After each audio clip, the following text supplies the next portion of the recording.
ഇപ്പോൾ അവിടെ പ്രതിഷേധമുണ്ട്. സമാധി പൊളിക്കാൻ അനുവദിക്കില്ല എന്ന് പറയുകയാണ് നാട്ടുകാരിൽ ഒരു വിഭാഗം. കുടുംബം പ്രതിഷേധിക്കുന്നു. ഗോപൻ എന്നയാളുടെ ഭാര്യ അങ്ങോട്ടേക്ക് വരികയാണ്. അവരുടെ മക്കളും കൂടെയുണ്ട്. നേരത്തെ അവർ പ്രതിഷേധം അറിയിച്ചിരുന്നു, അങ്ങനെ പൊളിക്കാൻ സാധിക്കില്ല എന്നവർ പറയുകയും ചെയ്തിരുന്നു. ഇപ്പോൾ ഒരു നോട്ടീസ് പോലും നൽകാതെയാണ് പോലീസ് ഈ നടപടി സ്വീകരിക്കുന്നത് എന്നതാണ് നേരത്തെ അഭിഭാഷകൻ വ്യക്തമാക്കിയത്.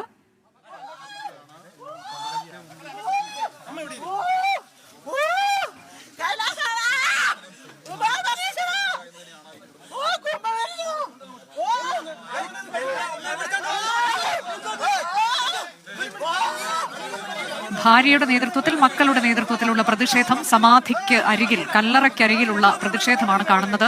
കല്ലറ പൊളിക്കാനുള്ള നീക്കം പോലീസിന്റെ നേതൃത്വത്തിൽ ജില്ലാ ഭരണകൂടം നടത്തുമ്പോഴാണ് വലിയ പ്രതിഷേധവുമായി അവർ രംഗത്തേക്ക് എത്തുന്നത്. അഭിഭാഷകൻ നേരത്തെ പറഞ്ഞു, നോട്ടീസ് പോലും നൽകാതെയാണ് പോലീസ് ഏകപക്ഷീയമായി ഇങ്ങനെ ഒരു നീക്കത്തിലേക്ക് കടന്നിരിക്കുന്നത് എന്നുള്ളതാണ്. തങ്ങളിത് അനുവദിക്കില്ല എന്ന് നേരത്തെ കുടുംബവും വ്യക്തമാക്കിയിരുന്നു. അതിൽ ചില വിശ്വാസ പ്രശ്നങ്ങളുണ്ട് എന്നുള്ളതാണ് അവർ പറഞ്ഞിട്ടുള്ളത്. ഹിന്ദു സംഘടനകൾ, ചില പ്രാദേശികമായി പ്രവർത്തിക്കുന്ന ചില സംഘടനകൾ, അവരുടെ പ്രതിനിധികളൊക്കെ അവിടെ വന്ന് പ്രതിഷേധിക്കുകയും ചെയ്തിട്ടുണ്ട്.